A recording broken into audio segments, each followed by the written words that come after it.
विश्वेश्वर स्मृति के एकादश अधिकार में हमें प्रायश्चित संबंधी विवेचन भी देखने को मिलता है। तो प्रायश्चित के विषय में अध्ययन करने से पूर्व यह जानना आवश्यक है कि प्रायश्चित क्या है। कि वैदिक साहित्य में दो शब्द प्रयुक्त हुए हैं, प्रायश्चित्ति एवं प्रायश्चित, और दोनों का अर्थ भी वहाँ पर एक ही है। लेकिन प्रायश्चित्ति जो है प्रायश्चित की अपेक्षा अधिक जो है प्राचीन इसमें लगता है, प्राचीन लग जो है प्रकट होता है। प्रायश्चित शब्द कौशितकी ब्राह्मण में भी आया है और अन्य जो ब्राह्मण ग्रंथ है, निबंध ग्रंथ है, प्राचीन ग्रंथ है, उनमें जो है ये शब्द हमें देखने को मिलता है कि प्रायश्चित क्या है। अधिकांश निबंधों एवं टीकाओं में प्रायश्चित की उत्पत्ति प्रायः एवं चित्त अर्थात तप, संकल्प या दृढ़ विश्वास से की है। इसका तात्पर्य यह है कि इसका संबंध तप करने के संकल्प से है या इस विश्वास से है कि इससे पाप मोचन होगा। और इसकी व्युत्पत्तियां बहुत भी कही गई हैं कि प्रायः का अर्थ लिया गया है पाप और चित्त का शोधन या शुद्धिकरण से। पराशर माधवीय जो ग्रंथ है उसमें एक स्मृति का उल्लेख करते हुए कहा है कि वह प्रायश्चित है जिसके द्वारा अनुताप करने वाले पापी का चित्त सामान्यतः परिषद अर्थात विद्वान ब्राह्मणों की जो परिषद होती है, सभा होती है, उनके द्वारा विषम के स्थान पर सम कर दिया जाता है, अर्थात साधारण स्थिति में उसे कर दिया जाता है। अब जो प्रायश्चित है वो प्रायश्चित कब किया जाता है कि प्रायश्चित जाने अनजाने जो व्यक्ति है उससे कई बार समाज के विरुद्ध कोई अनैतिक अर्थात गलत कार्य वो कर बैठता है और उस त्रुटि से उत्पन्न दुख को दूर करने के लिए प्रायश्चित करके पुनः सामाजिक नियमों का वो पालन करने लगता है। अब जो बृहस्पति आदि आचार्य हैं उन्होंने पापों के दो प्रकार दिए हैं, कामकृत और अकामकृत। कामकृत जैसा कि नाम से ही स्पष्ट है कि जो जानबूझकर किया जाए, और अकामकृत कि जो बिना जाने बूझे अनजाने में हो जाए, वो अकामकृत पाप कहलाता है। कामकृत जो पाप है उनको प्रायश्चित के द्वारा नष्ट किया जा सकता है या नहीं, इस विषय में जो है प्राचीन काल से ही जो ग्रंथ है उनमें हमें मतभेद मिलता है। और जो अनजाने में किए गए पाप हैं अकामकृत, वो अनजाने में किए गए पापों के लिए बहुत से प्रायश्चितों का वर्णन हमें वेदों में और स्मृति ग्रंथों में, निबंध ग्रंथों में जो है वो हमें उस विषय में देखने को मिलता है। अब जो पाप है वो पाप क्या है? पाप की परिभाषा देना वैसे तो सहज नहीं है, बहुत कठिन है। पाप या पातक ऐसा शब्द है जिसका संबंध आचार शास्त्र की अपेक्षा धर्म से अधिक है। सामान्यतः ऐसा माना जा सकता है कि पाप एक ऐसा कृत्य है जो समाज के द्वारा मान्य किसी व्यवहार, आज के समय में जिसे कानून कह सकते हैं, उसके उल्लंघन अथवा जानबूझकर उसके विरोध से उद्भूत होता है। कि सामाजिक मान्यता ईश्वरकृत इसलिए प्राचीन काल में कही जाती थी ताकि अधिक से अधिक लोग जो हैं उन नियमों का पालन करें। इसी से इसे ईश्वर की उस इच्छा का विरोध मान लिया जाता है यदि उन नियमों का उल्लंघन किया जाता है। नैतिक दृष्टिकोण के विरुद्ध जो भी किए जाने वाले कार्य हैं वो सब जो पातक है उसकी श्रेणी में आते हैं। जिस प्रकार आत्मा का अभ्युदय करने वाले कार्य धर्म की श्रेणी में आते हैं, उसी प्रकार आत्मा के बंधनों को दृढ़ करने वाले कार्य या उसका पतन करने वाले कार्य अधर्म अथवा पातक कहे जाते हैं। पातक अपराधों का नैतिक दृष्टिकोण से किया गया एक नामकरण है, ऐसा हम कह सकते हैं। मनुष्य जो है वो ऐसे अनेक कार्य करता रहता है जिन्हें शास्त्रों में वर्जित माना गया है। शास्त्रीय दृष्टिकोण से जो वर्जित है, वैदिक दृष्टिकोण से, वैदिक साहित्य में, स्मृति ग्रंथों में जिसे वर्जित माना गया है, वो जो है उन कार्यों को भी जो है मनुष्य कई बार कामकृत या अकामकृत अर्थात जाने या अनजाने में वो कर देता है। वह अनेक ऐसे कार्य भी किसी भी कारण से नहीं करता है जिनको उसे शास्त्रों की आज्ञा मानकर करना ही चाहिए। समाज के द्वारा मान्य जो कार्य हैं या जिन्हें समाज ने मान्यता दी है, ऐसे कार्यों को नहीं करना एवं उनका उल्लंघन करके उनके विरुद्ध कार्य करना ही पातक की श्रेणी में हम रख सकते हैं, पातक की श्रेणी में आते हैं। पाप कर्मों में निरत रहने वाले व्यक्ति यदि प्रायश्चित अथवा पश्चाताप नहीं करते तो वे कठोर सजा के या दंड के भागी होते हैं, साथ ही कष्टमय नरकों में वो जाते हैं। नित्य नैमित्तिक आदि विहित कर्म नहीं करने से, सुरापान आदि निषिद्ध कर्म करने से और इंद्रियों का संयम न रखने से मनुष्य पतित होता है। और इस पतन के से बचने के लिए, इस पतन के प्रतिकार के लिए स्मृति ग्रंथों में मनुष्य के लिए प्रायश्चित की व्यवस्था की गई है। और जब मनुष्य प्रायश्चित कर लेता है तभी उसकी अंतरात्मा और जो लोभ है उसकी शुद्धि होती है, वो पाप कर्म से मुक्त हो जाता है। अब पाप कर्म जो है उसके भी कई भाग हैं, लेकिन मुख्य रूप से पाप कर्म दो भागों में विभक्त कर सकते हैं, महापातक और उपपातक। महापातक के भी बहुत भेद हैं, जैसे ब्रह्म हत्या करना, ब्राह्मण की हत्या, सुरापान, ब्राह्मण का स्वर्ण चुराना, गुरु पत्नी से उपभोग आदि जो है ये महापातक है। और ये चार तो ये महापातक हो गए, और पांचवा महापातक है ये जो चार जो प्रकार के महापातक बताए गए हैं, इनके साथ में निवास करना भी महापातक की श्रेणी में आता है। अलग अलग स्मृतिकारों ने जो है कुछ और भी जो है महापातक जो है वो बताए गए हैं। जो इसके पश्चात उपपातक, महापातकों के पश्चात उपपातक आते हैं कि महापातक तो नहीं है, बड़े पाप तो नहीं है, लेकिन फिर भी जो है उनको जो है उपपातकों की श्रेणी में मान लिया गया है। कि स्मृतिकार जो थे उन्होंने समाज से बुराइयों को दूर करने एवं मनुष्य को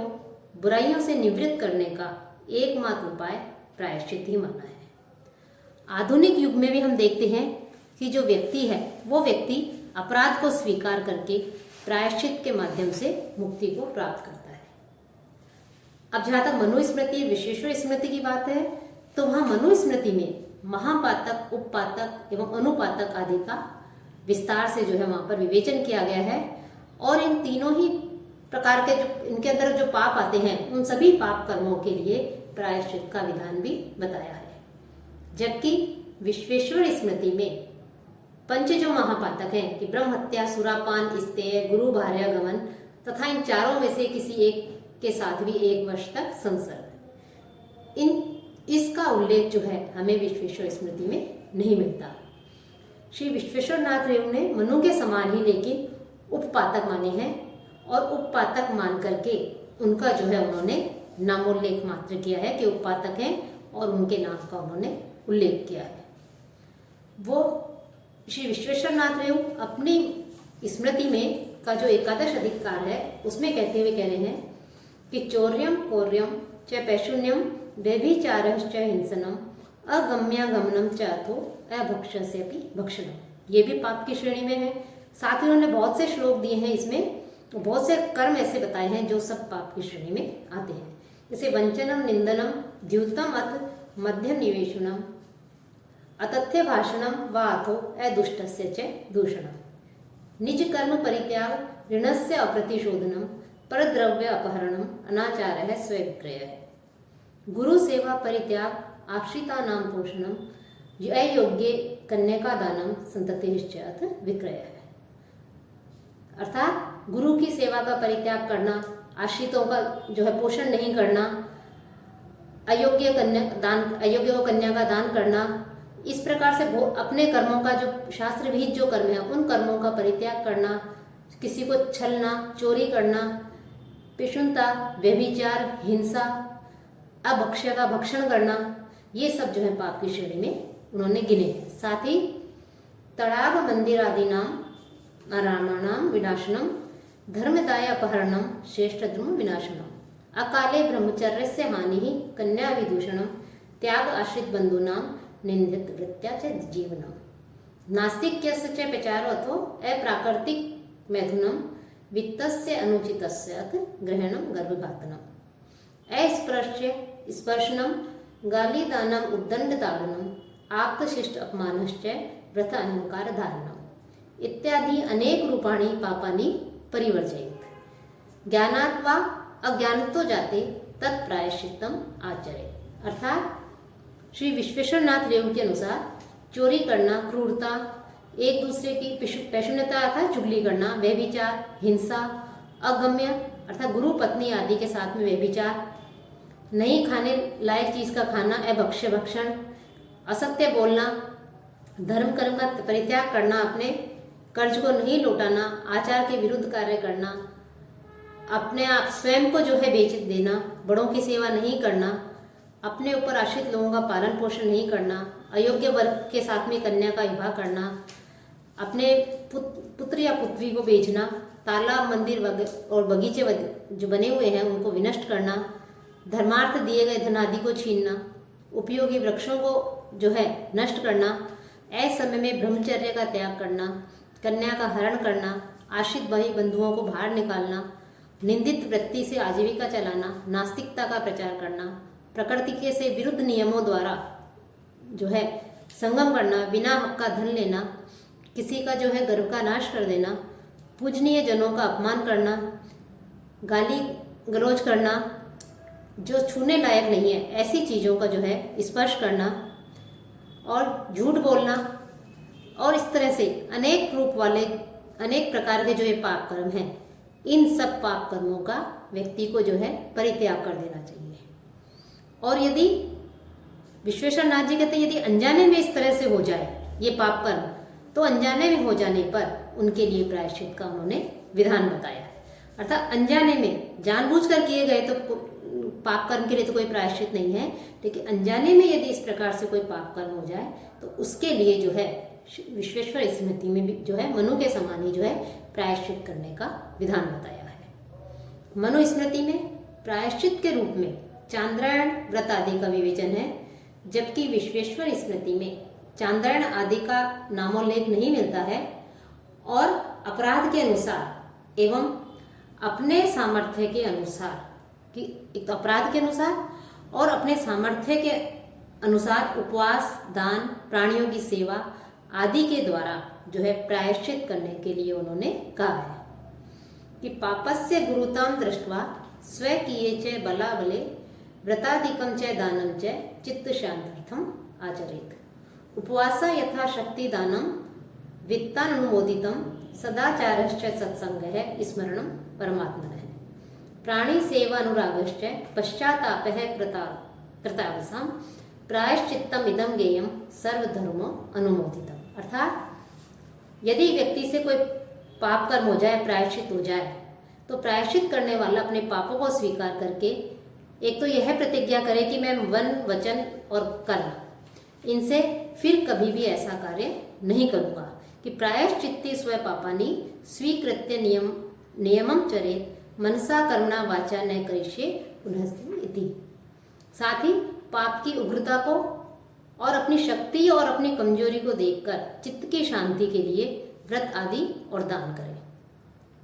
शरीर के सामर्थ्य के अनुसार उपवास, धन के अनुसार दान, सदाचार, सत्पुरुषों का संग, परमात्मा का ध्यान, प्राणियों की सेवा में प्रेम और किए हुए पापों का पछतावा करना, इसे सब धर्मों में माना हुआ प्रायश्चित जो है वो जानना चाहिए। और यदि अपराध अधिक हो तो जो उपवास और जो बताए गए हैं, उपवासों की संख्या बताई गई है, व्रतों की संख्या बताई गई है, उनमें उनकी संख्या में जो है वृद्धि की जा सकती है। और बीच बीच में जो है सात्विक और आवश्यकता अनुसार भोजन से प्राणों की उस व्यक्ति को स्वयं की भी रक्षा करनी चाहिए। तो इस प्रकार से विश्वेश्वर स्मृति में जो है अपने सामर्थ्य के अनुरूप व्रत आदि, उपवास आदि, दान आदि, प्राणियों की सेवा आदि के द्वारा ही प्रायश्चित करने के लिए कहा गया है। साथ ही इस संसार में व्यवस्था की रक्षा के लिए प्रायश्चित का विधान जो है वो मानकर अपराध के अनुसार पूरा पूरा कष्ट उठाने के लिए भी जब विश्वेश्वरनाथ जी ने अपनी स्मृति में कहा है कि व्यक्ति को जो है यदि वो प्रायश्चित करना चाहता है तो उसे उसको जो है कष्ट को भी उठाना चाहिए, कष्ट को वो उठाए। कि प्रायश्चित्तानि लोके अस्मिन् व्यवस्था रक्षणा प्रति निर्मितानि ततः तस्मिन् पर्याप्तम कष्टम आवहेत। तो इस प्रकार से जो है उन्होंने अपने द्वारा किए गए, जाने अनजाने में यदि हो जाए तो उसके लिए तो प्रायश्चित का विधान है, लेकिन जानबूझकर यदि किसी प्रकार से पाप कर्म हो जाए तो उसके लिए जो है जानबूझकर किए गए के लिए तो कोई प्रायश्चित नहीं बताया है, लेकिन अनजाने में कोई पाप कर्म हो जाता है तो उसके लिए प्रायश्चित की व्यवस्था की है कि संसार में व्यवस्था अर्थात नियमों की रक्षा के लिए ही प्रायश्चित बनाए गए हैं, प्रायश्चितों का विधान बताया गया है। इसलिए यदि कोई पाप कर्म हो जाता है अनजाने में तो उस प्रायश्चित में अपराध के अनुसार व्यक्ति को पूरा पूरा कष्ट उठाना चाहिए, तभी जो है वो पवित्र या शुद्ध या समाज में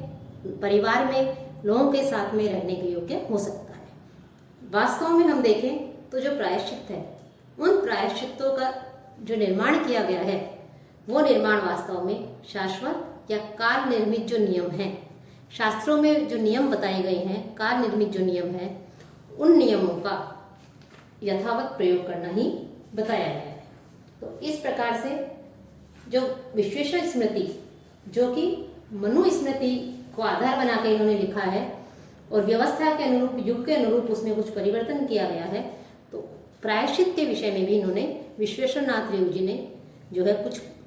पंच जो महापातक है उनका उल्लेख नहीं करके केवल उपपातकों का उल्लेख किया है और उनके लिए भी प्रायश्चित का विधान बताया गया है।